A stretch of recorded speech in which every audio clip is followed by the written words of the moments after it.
E durante muito tempo na igreja, e durante muito tempo na história dos cristãos, para ser cristão era necessário renunciar à pretensão de felicidade aqui na terra.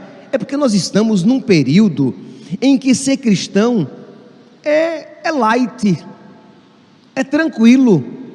Mas pense aqui nos primeiros séculos, nos 4 primeiros séculos, em que para ser cristão, em que para abraçar a fé cristã, em que para ser de Cristo, você tinha que abraçar a loucura da cruz, a aparente loucura da cruz, isto é, você tinha que perder tudo, que você não teria emprego, você seria um foragido da polícia, sim, porque era crime ser cristão.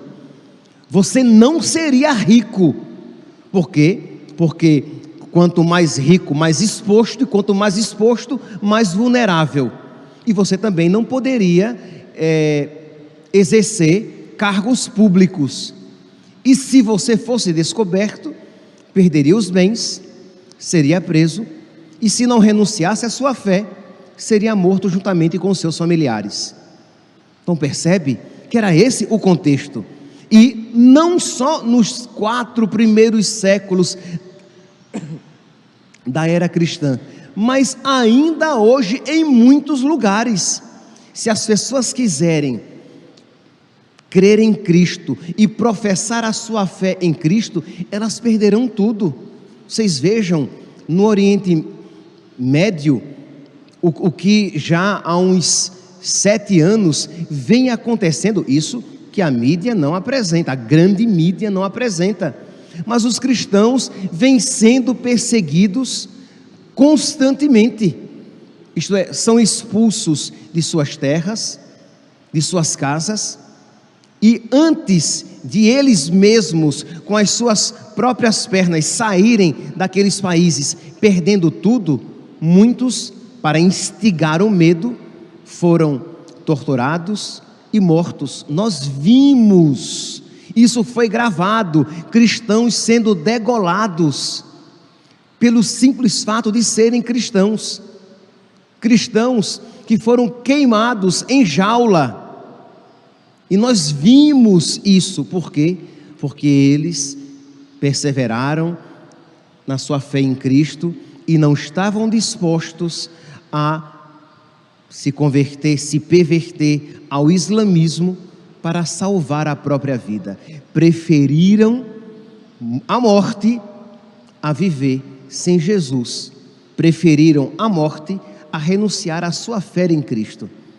Nós estamos vendo, por exemplo, essa perseguição gradativa, que está crescendo gradativamente na América Latina. Nós estamos vendo que existe uma perseguição, até mesmo aqui no nosso país. Vá você falar às claras a respeito da sua fé, e você vai ser perseguido. Diga a você que você quer ter o direito, diga isso numa instituição de ensino, que você, pai, quer ter o direito de educar os seus filhos segundo a fé e a moral católica, que você não admite que aos seus filhos seja ensinada a ideologia de gênero, que para você isso é pecado, é mal, e isso você vai ensinar aos seus filhos. Você sabe que você pode ser até preso como homofóbico, como homofóbica. Então a situação vem se tornando cada vez mais difícil. E qual é a tendência do cristão que não ama a cruz? É ele então se tornar um cristão light, um cristão diet, um cristão liquefeito, diluído, para não perder a minha paz neste mundo, para não ter contratempos, contrariedades. Então eu vou adotar um discurso que seja razoável para o mundo moderno, Mas o discurso cristão nunca foi razoável para o mundo moderno. Eu aqui dei apenas um exemplo da ideologia de gênero, mas eu poderia dar tantos outros exemplos de que o discurso cristão não é razoável para o mundo atual. Você dizer, por exemplo, que, ora, se uma pessoa, e aqui eu não estou entrando na questão da origem da homossexualidade, se a pessoa já nasce com tendências homossexuais, se a pessoa não nasce com tendências homossexuais, se a pessoa adquire com a vida e com a formação. Eu não estou entrando aqui nessa questão. Eu só estou dizendo que, independentemente dos impulsos que você percebe no seu coração, então você diz, eu desde pequenininho eu percebia as inclinações à homossexualidade. Pois bem, minha santinha, meu santinho, você é chamado à castidade, porque isso é mal e isso é pecado. Mas eu sempre senti isso. Tá bom, e quem sempre sentiu o impulso e a inclinação à violência, vai sair dando murro na cara de todo mundo? Aí eu sempre senti, ok, tá bom, você sempre sentiu, mas isso é mal, isso é um desregramento. Mas isso não é razoável para a mentalidade do mundo, isso é loucura para o mundo, isso é escandaloso para o mundo. É verdade, mas é força e poder de Deus para aqueles que creem em Deus.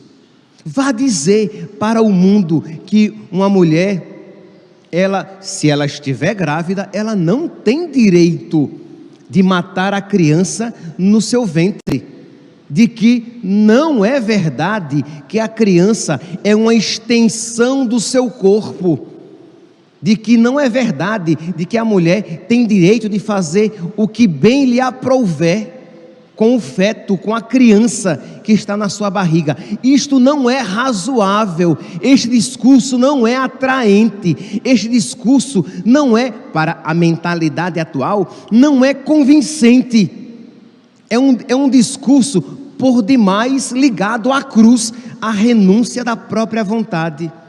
Mas a cruz de Cristo, para aqueles que creem, é força e poder de Deus. Então, meus irmãos, nós precisamos pedir a Deus que nos forme na sabedoria da cruz, senão nós não resistiremos. Imagina aqui, por exemplo, um outro caso muito próximo a nós, na Nicarágua atualmente. Vocês sabem, né? Acho que vocês estão acompanhando.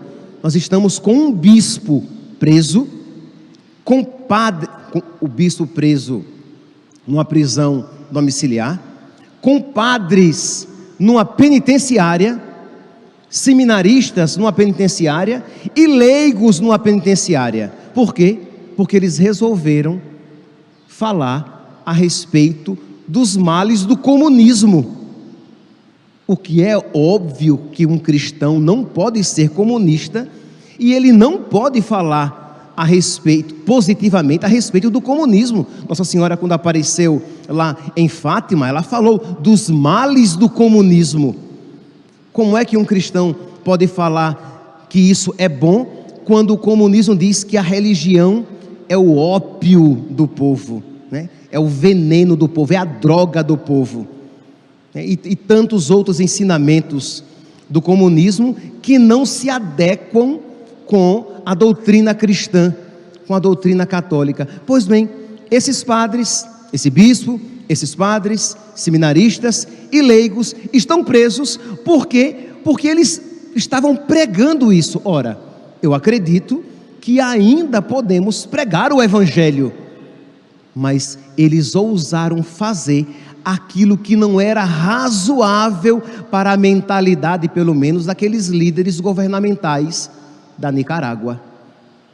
Mas como eles eram amigos da cruz, eles estavam dispostos a perder muito para ganhar tudo. É isso, meus santos, que nós precisamos ter fincado, engastado, enraizado nos nossos corações, esta certeza de que vale a pena abraçar a cruz, porque por ela, e somente por ela, nos pode chegar a salvação. Que Deus nos conceda esta sabedoria e que nos torne fortes diante de tanta insensatez deste mundo. Louvado seja nosso Senhor Jesus Cristo. Para sempre seja louvado.